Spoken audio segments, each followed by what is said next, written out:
Hello and welcome to another episode of Celebrate Everything. In this episode, we are celebrating the very last day of school. Students finished last week and we teachers are just wrapping up. And so I made some shortcut coffee cakes and I'm just packing them up and heading over there. But here's how I made it. To get started, I'm going to start with my liquids. So I'm going to start with a half cup of sour cream. And that's just going to make this cake mix taste better, be moister, and just make this more of a coffee cake style cake. And then I will add a half a cup of oil. I'll add a half a cup of water. And then I'll come in with my whisk before I add in my cake mix. And you guys could totally do this in your mixer. I normally do. But I wanted to show you that you didn't need one. And sometimes kind of nice not to have to dirty that whole mixer. But anyway, once that's all come together, then I'm just adding my cake mix, and you can use any cake mix you like. This is my favorite one, the Betty Crocker French vanilla.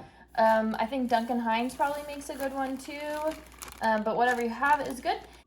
Okay, now that that's in there, I'm just gonna mix this up until it is nice and smooth. It's smoothed out quite a bit here, and before I finish mixing this, I am just gonna add some vanilla in, so it has some good vanilla flavor here, and mix that. Oh, important ingredient. Forgot my eggs. Okay, adding eggs as well, and gonna keep going. Okay, so yeah, I would have added the eggs in with the liquid mixture, but it's totally fine. But anyway, it is nice and smooth, and it's thicker than normal cake mix because of that sour cream.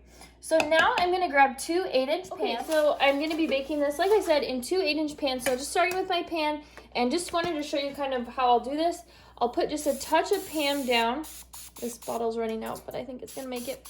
And then once that's down, then I will stick a parchment round, and I just cut a piece of parchment in a circle, and I'll just make sure this cake comes out easily. You do want to put a little bit of spray down so that it just sticks down in the pan.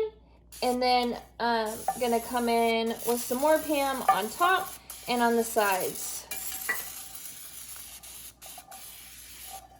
Okay, and this coffee cake I'll be making two different ways. So this is a 4-cup mix, or 4-cup measuring cup that I did this in. It's exactly 4 cups of batter. And so what I'm gonna do is just pour 2 cups into this first pan. Very, very logical. Okay, and let's see if that's about right. Okay, that's about 2 cups. So that will be this base for this one. Now this one is going to be a cream cheese triple berry. Maybe I'll just add a skosh more. Okay, there we go. Even-ish, Steven-ish, right? Okay, I'm going to add some triple berries, some cream cheese, and then a crumble. Okay, so coming in with some cream cheese mixture, and this is something I had from an earlier project, but it will work just fine here, but I'll list the quantities you would use down in the description box below. And I'm just kind of dropping spoonfuls of it on top, like so, and then I'm just gonna drag them through a little bit. You don't wanna like majorly swirl it here or anything, just kind of get it mixed in. And then I'm gonna come across the top with some of these triple berries. And once I get them on top, I am going to kind of give them a push down into the batter because I don't want them sticking out too far. I want them to be baked into the batter. Okay, so there's that. And then lastly, let's put the crumble. To make this crumble, I'm just starting with some melted butter, and I will add to that flour, and I will add some brown sugar, and just a little hint on your brown sugar. I have still not repurchased it. I keep forgetting, but I do have molasses and white sugar, and you can mix that up to make a brown sugar here very simply. So just a little bit of a hack there. And then I will also add in some sliced almonds. Now you have a lot of freedom here. You can add kind of anything you like. You could add a different nut like a pecan here. You could even probably add some coconut we have that, and then one more thing, I will add some oats. There's the oats. I forgot to film it. Pretend me putting in the oats. Okay, so everything's in. Now I'm grabbing my spoon, and I'm going to mix it all together till it's combined. I feel like today's video theme is choosing containers that are too small, but anyway, I've made it work and spilled some of it. Now I'm just gonna sprinkle this crumble over the top, and I'm actually gonna use my fingers because I kind of want to clump it together, I guess would be the word, before I spread these crumbles over the top. And holy smokes, this is gonna be a very, very good coffee cake. Okay. Big chunks of yummy crumble all the way around. And now I'm gonna pop this into the oven. Okay, I've got the next pan prepped, and I'm just gonna add the second half of this batter. It's so yummy and thick, and I really do like this box cake shortcut. Hopefully you guys will too. Okay, so once I've got the batter in, I am now going to work on a cinnamon sugar mixture. And here's what I'll do with that. I'm going to take a couple tablespoons of sugar, and I'm going to add in some cinnamon, ground cinnamon here, a teaspoon or so. And then I'm just going to give that a mix. Whoa.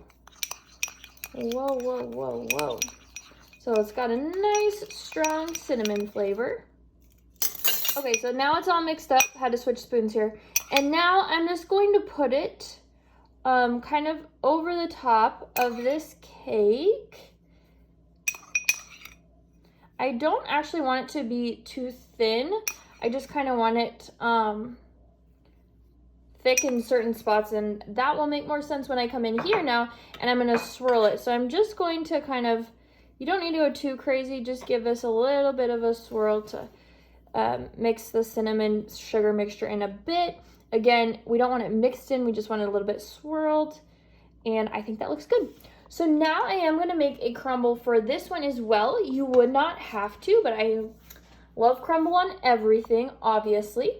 So this crumble is going to come together much the same the last one did, with the exception of some cinnamon and some pecan. So I'm going to add a third a cup of flour, third a cup of oats, again my substitute brown sugar, and then I'm going to mix that all up before I try to add the pecans in here. Again, I'm choosing, I don't know why I didn't learn from my mistakes, but I figured I'd already dirtied the dish, so I would just make it work. I'll mix this up, and then once it's come together, I'll add my pecan. Okay, so I'll add in a teaspoon of cinnamon to get that cinnamon flavor, not just in the cake, but in the crumble as well. And then about a third a cup, heaping third of pecans. And I'll just mix that in until combined. Okay, and then to finish this off, I'm just gonna top it with some of this crumble we just made. And I'm gonna break out my paws again and get this thrown together. Oh my goodness, you guys, these are two good coffee cake variations, and they're not even baked yet. Seriously, this is gonna make your morning. So crumble's almost all there, and you guys, you can totally skip the crumble if that's not your vibe, but crumble's life for me. It just adds such good texture, so yummy. So let's pop this in that 350 oven. Okay, to make the glaze, I'm just starting with a little bit of water, and I'm going to add in some powdered sugar. And I have a decent amount here. And then I'm just going to mix this up until it becomes smooth. You don't want to start with too much water. Now, if you have milk or cream, that's probably a better option here. I'm just out right now, so water will do the job. But yeah, milk and cream are probably gonna be a little tastier. And I can see that it's coming together, but it's gonna be just a little bit thick, so I'll add just a touch more water. All right, and now I've just mixed it till I've gotten rid of all the lumps. There's still a few, so I'll probably just stir it up just a bit more. You could use a whisk if you have one of those to get them out, but I think that looks pretty good. All right, to get these out of the pan, I'm just gonna run a knife around them. Now, you guys could serve them out of the pan. I'm gonna serve them on a cake stand and finish them off there. So that's what I'm gonna do. And you can kind of feel it coming up. And then what I'll do is I'll just put my hand underneath of it, flip it onto my hand. It's cooled off, so it's nice and sturdy. And then I'll pull this parchment circle off, and that just made it come out so nicely. And then I'll take my cake stand, put it on there, and let's go finish it off. Okay, to the cream cheese berry, I added the glaze. You could totally top this one with powdered sugar, but I decided to put the glaze on this one. And then on the cinnamon sugar pecan one, I added a dusting of powdered sugar using my sieve. You guys, all of the recipes and the baking time and all that will be down in the description box below. So go ahead and check that out. You guys can see the powdered sugar going on in that clip, even though my sieve was out of the frame. These are super good, you guys. They're super easy. Using the cake mix is a great shortcut. And this is a great way to celebrate whatever is going on in your life, whether it's the last day of school or just a Monday morning, whatever it might be. I hope you give these a try, and I hope you enjoy them as much as I did. But I'll see you in the next video. Thanks, bye.